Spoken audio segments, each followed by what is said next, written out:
about some downsides to blockchain voting. And again, it's not that the technology is bad or anything else. It's just like any human built system, we're going to have some concerns about that. So there's a lot of issues with voting, right? Some are not simply blockchain issues, right? They've been with us since day one of voting in Athens. So vote buying and vote coercement are two of the big ones, right? We've had vote buying and vote coercement since day one. I mean, honestly, you've got so many events from Tammany Hall all the way on through. All voting is subject to alteration during, before, and after voting, right? So there's a lot of also technology issues that come along with it. And it's interesting because Bruce Shiner described it basically, you're adding more steps to the process, increasing the possibility of error with each additional step. And all of these are going to be largely unseen by the voter, but for people that are in charge of elections or trying to interface with an election, these become a big issue. These become things that you want to be able to deal with. Voters can also commit mistakes due to confusion with the user interface. That is not a surprise, right? There are some user interfaces that are great, easy to work with. We've come a long way in understanding how user interfaces work, but user interfaces can also manipulate behavior. So that user interface has to be completely neutral, and that's really hard to do with a human-built system where there's a lot of bias. Right. And it may be unconscious bias. It may be bias that we're not really aware that we honestly have. But user interface design is a whole art form in its own right. And there's amazing things you can do with A/B testing. If you've never seen it, go check it out. It's a neat stuff.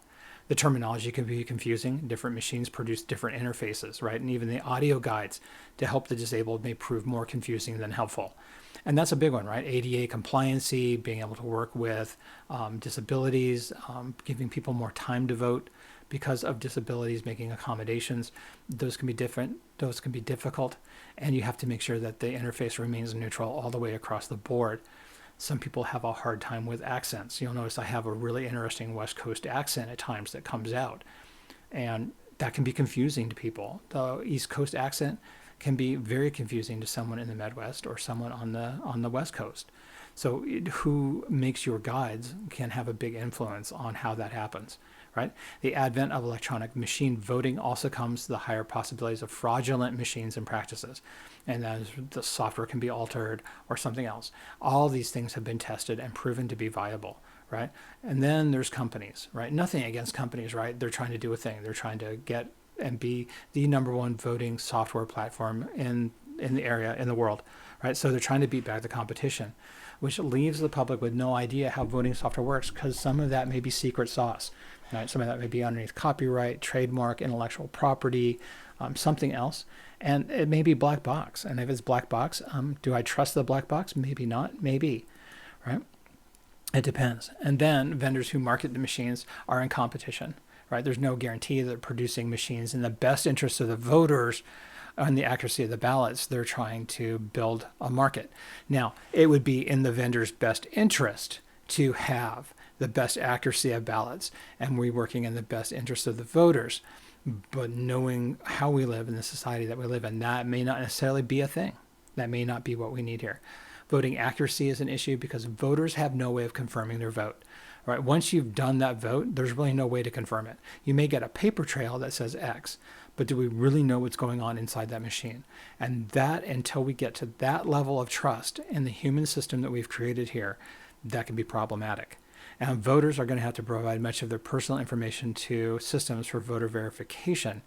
And when that comes the idea of keeping voter information safe and keeping voters anonymous. Now, the bad part is that this one's already been broken, and it doesn't really matter what system you're on.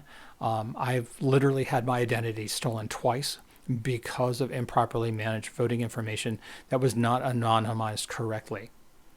So that to me is already a sunk cost, right?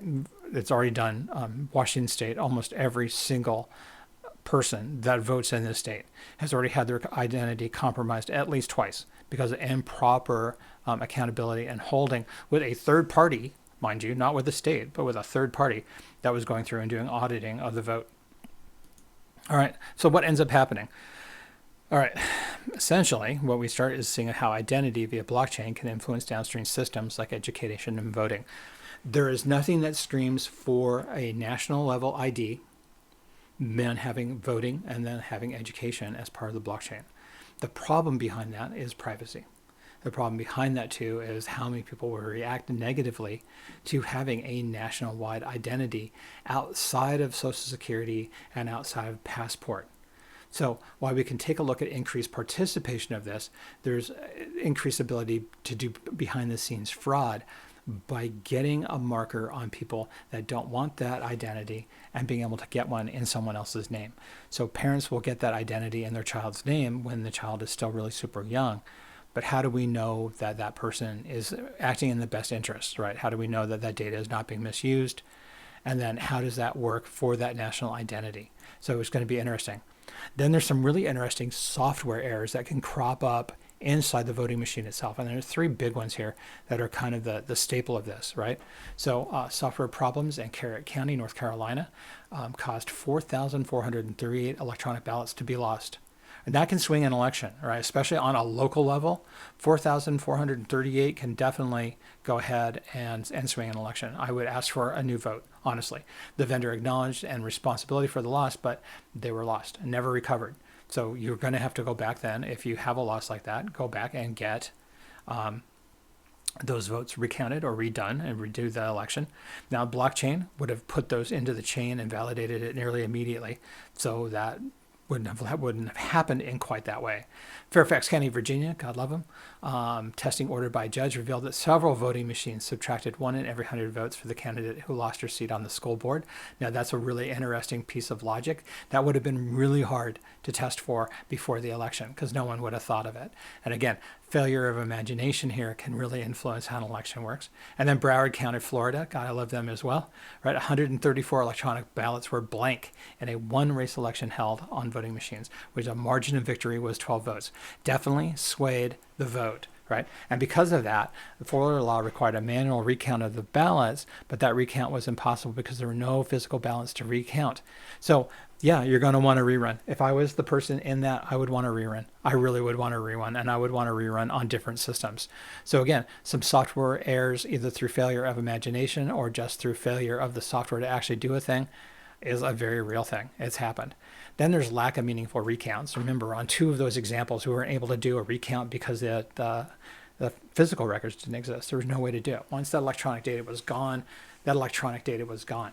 So do we want to trust our votes to a wholly electronic process where we know that votes can be lost, especially if it will sway an election? Not necessarily. I would want a history. I would want some kind of printout. I would want some kind of blockchain in there. I would want something that gave me 2 or more copies of that vote distributed across the network if I'm going to trust that electronic process. I would want to tell me 3 times the process, right? DRE voting machines do not allow voters to inspect and correct their choices on the touchscreen's final summary prior to casting their vote. All right. Nor do they provide voters any method for inspecting how their vote is stored inside that election machine. So I can't change my vote. I can only approve or disapprove, and that means I would have to go back and go through the voting process again. And I don't get to see how that data is stored inside the electronic memory. So my electronic ballot records stored in those memory circuits is invisible. I can't verify them, and they're also alterable. Because I can't see them, I can't verify them, I can drop 1 out of 100 out of that and not a worry. It's the contents of that invisibility and that are impermanent inside of computer memory that are used to total up the votes. And if I don't trust the process, I know the process can be altered, right? Unlike paper in general, right? Paper can still be altered. Everything can be altered, right? That it makes it look like it's less secure unless we're doing something where we're writing the data 2 or 3 or 4 times, either into a blockchain or onto some other drive or something else. Still doesn't change the idea that that is invisible to the voter. I can't go back and verify that. If I was on the blockchain, I could immediately go back and verify my vote. I couldn't change my vote though. That's the hitch, right? The blockchain's got some issues with immutability. Once I press the go button, it's the go. So I need to make sure that there's some way of going back and making sure everything is good and that everything is changeable if I do a thing. Now, fraud, hey, election fraud, not unknown. And again, it's not unexpected. There are always going to be people that try to cheat. If you've worked anywhere in human society, people will lie, cheat, and steal to get what they want. It's just that simple. That is part of the human condition, right? However, the opportunities for fraud need to be there. And the opportunities for fraud provided by electronic voting machines surpass all the opportunities available previously, according to some thinkers in this field, right? and that a corrupt insider working for one of the vendors or a widely used voting machine could hide malicious code in the software. That's true. It's been done. The vendor could then unwittingly distribute that malicious code to thousands of machines, alter the election results in every state where those machines are used. That's one of the arguments right now with the 2020 election. And it's going to be interesting seeing how it works its way through the courts, because there are billion-dollar defamation suits going on right now for just that one process, right? That a corrupt insider or the corrupt company intentionally did a thing, right? Existing testing and certification procedures are voluntary and currently insufficient to guarantee this type of tampering will be detected. Again, it took a judge ordering that machine to be reviewed to find out that that 1 out of 100 votes was being dropped from a candidate in favor for another one, right? So we don't really have a way of testing for those scenarios, either through failure of imagination or just through failure of time, and let alone detecting any kind of tampering along the way. Cryptographic signing could help here, like they do with gaming consoles, but again, it's all going to be part of where your cost benefit lies in, right? And again, if you're building trust, then your cost benefit ratio is going to be huge. Your costs are going to be high to get the trust that people will need in your election system or in your elections software. Elections officials are not computer security experts, so they may not understand or fully appreciate all of the security vulnerabilities in a voting machine. Just like any other computer system, there are going to be a plethora of security issues, hidden, 0 day, not 0 day, known about, and we just didn't have time to fix them. Late stage patches, there is a ton of stuff that goes on in computer systems because we make human systems, right? Concerns about fraud are not simply speculation. They have been proven to be true. University 2003 study by Johns Hopkins and Rice University, computer experts revealed hundreds of security flaws in the software of a leading manufacturer of voting machines. And there you go. That's the thing. 2 separate studies commissioned by Maryland, SAIC and Rabo reports confirmed many of those findings and identified additional vulnerabilities. Right? And an Ohio study of the 4 major voting machines that they were using at the time were all shown to have serious security vulnerabilities. That study prompted the Ohio Secretary of State to delay the installation of voting machines in that state till after the 2004 election. So in other words, some of these early machines were so weird that people weren't able to actually give them some trust, and they just felt like there was way too much opportunity for fraud. Now, would blockchain have stopped any of this? No, because what you're doing is you're collecting that vote and dropping it into the blockchain. These are the intermediary steps between the voter and the voter's intention and the record that is actually being made of that intention. Right? So, general security issues. The issues around online voting include server penetration attacks, client device malware, denial of service, all of these things can really throw an electronic voting system off the board, all associated with infecting voters' computers with malware or infecting the computers in the election offices that handle and count ballots. Man, if I can get malware onto your box, then I'm gonna. As a hacker, that's a holy grail. That's something I really, really want. And it is way too easy to get people to download bad software. If you go and you look at the security things in the Google Play Store or in the iOS store, they've got some really good security. They actually really do check these things for malware. But it doesn't mean that all voting will happen from non-jailbroken devices. Again, the end device state is what makes this all the more interesting, and desktop computer models don't have the same level of security in place as a mobile device, which is also another issue. You know, how old is that desktop computer that you're voting from, and when was the last time it was patched, updated, or last time a virus scan was actually done on it? Right. So there are also some issues with transmission. So a guy named Jeremy Epstein, right, did an election security report with Common Cause and actually found out some really interesting things along the way. And it's an interesting way of looking at email and internet voting. So in it, he basically criticized blockchain and the internet voting as a ready target for online attacks by foreign intelligence, and that the transmission of ballots over the internet, including by email, can be manipulated. Whether it's a fax, blockchain, they're all seriously vulnerable to having data manipulated. Now, I don't know if that's the true case on this one. It's an interesting read on this one, but I think we've made enough steps in terms of things like TLS, authentication, signing, hashing, and all the other things that would go along on that. Because of this report, it's still fascinating to read, and there's still opportunity for improvement, but I think we've also come a long way from that on that for transmissions. So the endpoints. So one of the things that blockchain may not be good for voting on with Epstein, and I agree with him on this one, is that it assumes the client's computer is clean, that there's no malware on it, and that there's no other things that go along the way. We're assuming that nothing has been compromised. And you can kind of see that with how Pearson and PSI do all the pre-checks for making sure someone can take a proctored test online, and that you can't have two monitors up and running. You have to make sure that your cameras work. You have to make sure that your biometrics work. You're actually interfacing through devices with Pearson VUE, right? You're interfacing through your cell phone and your computer at the same time, taking pictures of your room and taking verification pictures of you are who you say you are. So while we can't assume that the endpoint is clean, there are things that we can do to make sure that the person behind that, either through biometrics or through other things, is actually the person they say they are. But it also assumes that all the votes you want to be public, along with no malware. So if someone finds a way to hack into the blockchain, everyone's vote becomes public, whether it's a private blockchain or not, right? And while the blockchain networks may be able to handle small absentee voter populations, so far we haven't even brought this technology up to a general vote, to the general voter populace and its volumes. So there's some real interesting issues on that in terms of capacity planning, and we know that blockchain has got some real serious issues with velocity in terms of data velocity, and making sure that the endpoints are clean, making sure that the person is actually the person that they say they are, and that malware can't go back through that blockchain and start altering data right and left. There'd be nothing worse than being towards the end of the election and have someone come in with some filthy computer, and then all of a sudden that blockchain gets compromised, or someone tries to start compromising that blockchain because someone is voting, and it throws the election into confusion, or throws the election into doubt. So the other one, tampering with data. Tampering with mailed paper ballots is a one-time attack. Right? It takes a lot of effort. It will really take a lot of effort. However, infecting a computer is like crazy easy, right? Especially with drive-by downloads, especially with bad malware packets inside of software.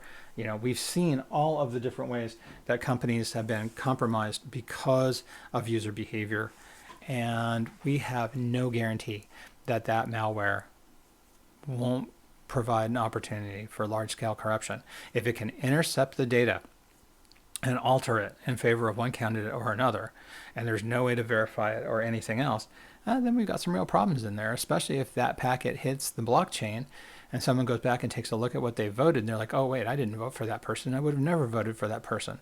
Then the election becomes chaos. And there's little remedy if the vote is altered or not, right? There really isn't a remedy. Given that online voting systems might not always recognize when these actions occurred, right? Especially if data is being captured in memory and then altered. Just neat little things that can go along with that. So data tampering is a huge issue, one that's actually very realistic. And then the other one, blockchain does nothing about misinformation or disinformation. And right now we live in an era of propaganda and disinformation and misinformation, right? There is nothing that will change how a voter works in an important election if they're voting based on fake news or misinformation. It can go a long way ensuring that the issues the world faces right now in terms of boosting the integrity of the election and the voting process, but will do nothing about the end user in the back end. The end user is a completely independent object off of the blockchain, and they may not work in anyone's best interest, let alone theirs. So scale, in terms of scale, according to the report, a zero-day Android vulnerability is about 60 grand. So if I can get that out there and I can weaponize it, I can get it into Android. Yeah, boom. And then we're doing voting on Android platform. We're doing it on Android devices. Man, I'm good. I got this. Right? It might seem like a large sum. For a nation state, man, this is nothing. Right? You got to think about this in terms of scale, in terms of it's easier to get that 0 day and make sure that those election systems are really looking attractive for an attack. In terms of getting the bang for your buck, it's really good. And such an attack may also be undetectable. It would only be statistical as an anomaly. And it would be really weird to kind of take a look at how that would work. We have no way of detecting whether it's a 0 day. We have no way of detecting how the anomaly would work or how it would look, especially if it was sneaky, just enough to swing the election. And again, sometimes it's only a few hundred votes or a few tens of votes that can really swing that election. So, and then finally, we're dealing with human design systems. Humans are flawed. We always make flawed systems. Humans will never make a perfect system. So voting system flaws might be introduced by the software vendor and the hardware vendor and the manufacturer, any third party that maintains or supplies code. Right, and it's just that simple. A voter using a phone to vote depends not only on the phone vendor, but everything else that is in between that user and the end state that's going to keep track of that vote. And any one of these people could have goofed up and made a mistake, and that left a vulnerability or something else that we could actually go in and manipulate to change that vote. And then encryption, right? Even though we can digitally sign, even though we can digitally go check for parent-child relationship, even though we can do a lot of things in the blockchain, even important tools like encryption are not a full-on 100% concrete solution. While it does provide some protection for transport, it provides some protection for data integrity, for confidentiality, for making sure that everything is good to go, it can still be messed around with, right? Implementing it is difficult, and there are numerous examples of flaws. And there are actually some encrypto systems that have been had to turned off because of nation state meddling and tampering in the math for that. If you go back and take a look at some of the issues that cropped out of how cryptographic protocols can become compromised, it's really interesting that some of these are nation state level compromises and that open up that encryption packet to completely being open. All right, so can we take lessons from online testing? I think we can. So anyone who's dealt with PSI or peer review knows the security around taking an online proctored exam, right? Special black box software. You have a person that you're dealing with to get you all set up. And then you take the test and you get feedback on that test. And you can actually do a lot of neat things with it, right? So are there lessons that can be expanded into the voting realm? Probably. The other problem, though, is that there's really no documentation on working with lessons learned from other industries. So I'm not sure we're actually listening and seeing what other industries have done to see what's going on and how they've solved similar or same problems that we're going to have in doing online voting via blockchain or by any kind of online voting, regardless of how it's set up. The blockchain is really just one way of ensuring integrity and accuracy of the data, and in some ways confidentiality. But we need to make sure that we're working with lessons learned from other systems as well. And there's no indication of that. And it's a huge downside for online voting in the blockchain, right? So not so simple. With all these concerns, and human design systems tend to have flaws, this one's going to be harder to implement. We really do have a lot of systems out there, but building faith in these systems is going to be difficult because we're having a hard time with faith right now in our technology and our ability to do things. And we are living in an era of misinformation right now.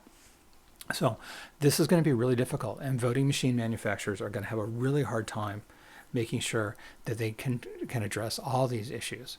So in summary, right, this was all downside. I know this was kind of a downer of a lecture, but online blockchain-based voting has some serious issues that need to be addressed. Just that simple, call the elephant in the room out, right? Some voting issues can't be solved by blockchain, such as intentional fraud, coercion, vote buying, misinformation, disinformation, propaganda.